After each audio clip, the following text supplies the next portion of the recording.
Hello বন্ধুরা, কেমন আছো সবাই? আশা করি সবাই খুব ভালো আছো। আমিও ভালো আছি। আমি এমডি আজকে অনেকদিন পর তোমাদের সঙ্গে একটা বড় ভিডিও নিয়ে হাজির হচ্ছি। সেটা হচ্ছে একটা রান্নার ভিডিও।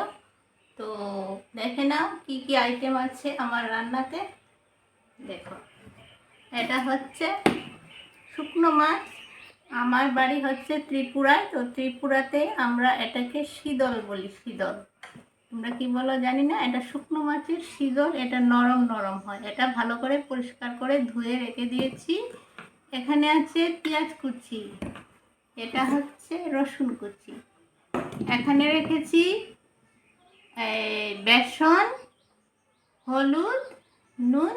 আর আমার কাছে আপাতত ময়দা নেই, এজন্য আমি একটু আটা দিয়ে দিয়েছি। তোমাদের কাছে ময়দা থাকলে অবশ্যই ময়দা দেবে।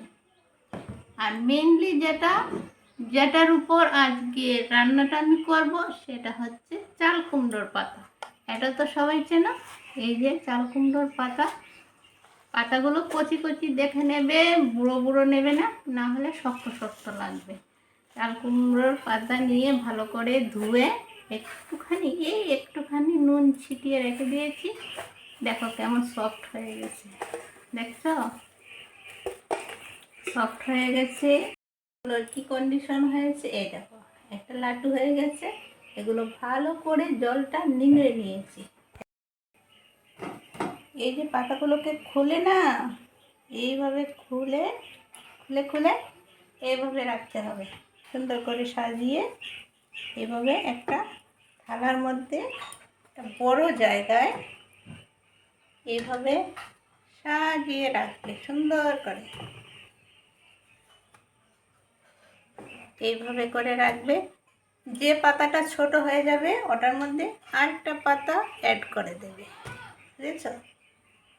যেটা ছোট হবে ওটার সঙ্গে আরেকটা, মানে একটু ভারী রাখবে। দেখো বন্ধুরা, এবার আমি কড়াইয়ের মধ্যে অল্প তেল দিয়ে দিলাম। খুব বেশি একটা তেল লাগবে না, অল্প একটু তেল দিয়ে দিলাম। তেলটা একটু গরম হয়ে গেলে রসুন কুচি দিয়ে দিলাম।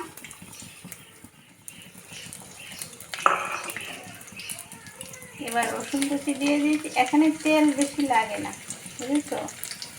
একটু শুকনো মাছের আইটেম তো বেশি তেল দিলে ভালো লাগে না। রসুনটা একটু একটু বাদামি বাদামি যখন হয়ে যাবে তখন এই পেঁয়াজ কুচিগুলো দিয়ে দেব। অনেক টেস্টি খাবার, বুঝেছো? একবার খেলে বারবার খাবে। লীনা বৌদি এই শুকনো মাছের আইটেমটা জাস্ট ওয়াও ওয়াও। রসুনগুলো হালকা বাদামি হয়ে গেছে। এই যে দেখো একটু ওইদিকে, এই দেখো। এবার পেঁয়াজ কুচি দিয়ে দিলাম।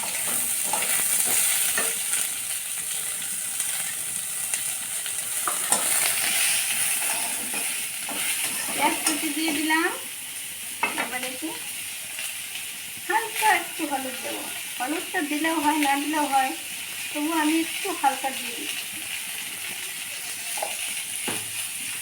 এবার হচ্ছে লঙ্কা গুঁড়ো। যেহেতু এটা একটা শুকনো মাছের আইটেম, ওটাতে লঙ্কা কম হলে মোটেই খেতে ভালো লাগবে না, বুঝেছো? পুরো টেস্টটাই নষ্ট হয়ে যাবে।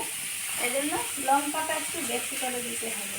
এই দেখো পুরো এক চামচ লাল লঙ্কা গুঁড়ো, এটা হচ্ছে নর্মাল, এটা কাশ্মীরি লঙ্কা গুঁড়ো। এক চামচ দিয়ে আর একটু দিয়েছি, আর বেশি দেবো না। এবার নুন দিচ্ছি। নুনটা একটু মোটামুটি পরিমাণ দিতে হবে। নুনটা কম হলে তো খাবারের টেস্ট আসবে না। আর কী করবো, এবার এই শুকনো মাছটা ধুয়ে রেখেছিলাম ওইগুলো একসঙ্গে দিয়ে দেবো। সব একটু ভেজে নেবো।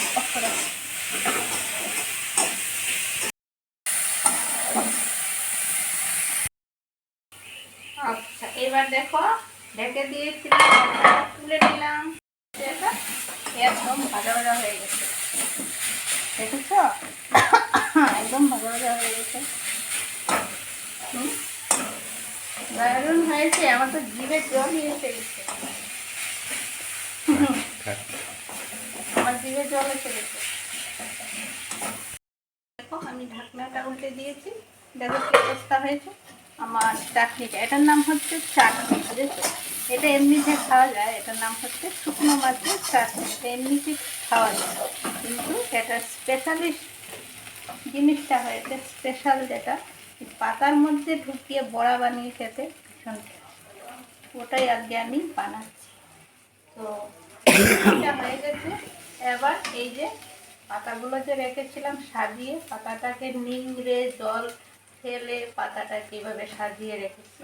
এখন ওইখান থেকে চাটনি নিয়ে নিয়ে ওই পাতার মধ্যে দিয়ে দেবো।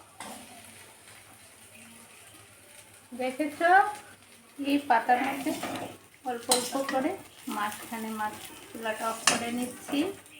এইভাবে সবগুলো পাতার মধ্যে সুন্দর করে সাজিয়ে নেব। আমি কড়াইটাকে আবার ভালো করে একটু পরিষ্কার করে ধুয়ে নিয়েছি, না হলে পোড়া লেগে যাবে। ধুয়ে তেল দিয়েছি, তেল বেশি, খুব একটা বেশি তেল লাগে না, খানিকটা দিয়েছি। ভালো করে তেলটা কিন্তু গরম হতে হবে। এবার এই পাতাগুলোর মধ্যে চাটনিটা ঢেলেছিলাম, এভাবে ফোল্ড করে দেব। দেখো ভালো করে, যাতে ভেতরে মশলাগুলো না বেরিয়ে যায়। ভালো করে ফোল্ড করে দেবো। দেখো এভাবে করে ভালো করে ফোল্ড করে দিতে হবে।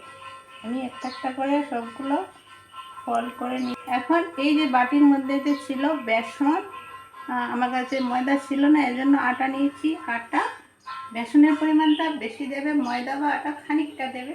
নুন দিয়েছি, হলুদ দিয়েছি। এটা খানিকটা জল দিয়ে গুলে একটা ব্যাটার তৈরি করেছি। এবার ওইগুলোকে, বড়াগুলোকে এই দেখো ভালো করে ব্যাটারের মধ্যে চুবিয়ে নিয়েছি। ভালো করে চুবিয়ে নিবে, যাতে এই যে ফল্ট যে করেছি ওটা যাতে ছুটে না যায়। হ্যাঁ, এবার তেলটা গরম হয়ে গেছে, এই ছেড়ে দিলাম তেলের মধ্যে। এভাবে এক একটা করে সবগুলো ছেড়ে দেব। এইবার দেখো, সব অনেকখানি তেল দিয়েছিলাম, এতখানি তেল দিয়েছিলাম, এটা তেলটা অনেকটা টানে। সব তেল খেয়ে একদম পেট ফুলিয়ে ফুলিয়ে বসে আছে। ছোট ছোট ছিল বড়াগুলো, তেল খেয়ে ফুলে ফুলে এত বড় বড় হয়ে গেছে। দেখো একদম লাল লাল করে ভাজা হয়েছে, আর বেসনটা পড়ার জন্য একদম মুচমুচে হয়ে গেছে। এটা খেতে অনেক টেস্টি হবে। কিন্তু যাদের গ্যাস্ট্রিকের প্রবলেম আছে তাদের ভীষণ গ্যাস হবে এই আইটেমটা খেলে। আমার তো খাওয়ার নিষেধ, কিন্তু এটা আমি রান্না করেছি একমাত্র আমার হাজব্যান্ডের জন্য, কারণ ওনার এই আইটেমটা অনেক পছন্দের, অনেক ভালোবাসেন উনি খেতে। তাই খালি ওনার জন্য আমি রান্নাটা করেছি।